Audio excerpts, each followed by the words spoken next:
Xano is great for making APIs, right? These endpoints which you're going to use on your front end or use with other systems or whatever.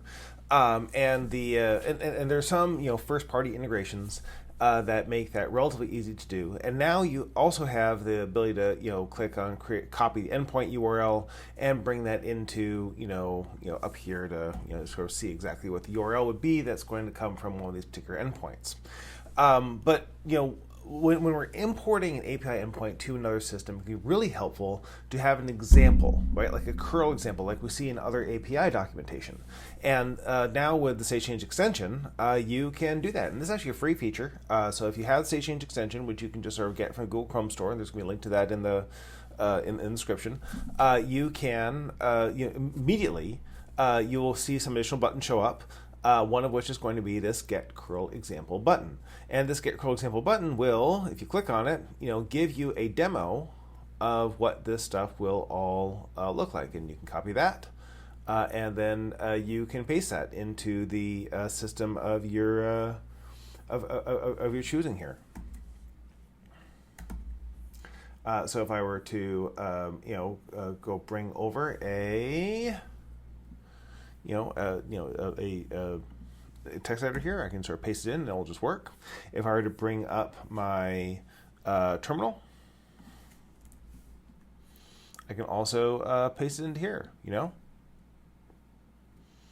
paste it, and then I have just a curl command that you can run. You can import into Postman or whatever your preferred system is, and it will just work. Now, you will also notice that as you have some of these will include a combination of regular items as well as file items, and it's all based on standard curl syntax. So the @myFile name is going to refer to the file name that you're passing to curl. It is if it is something that has a file upload to it, then it will also. And if we click back over here, make sure it is in multi-part form data.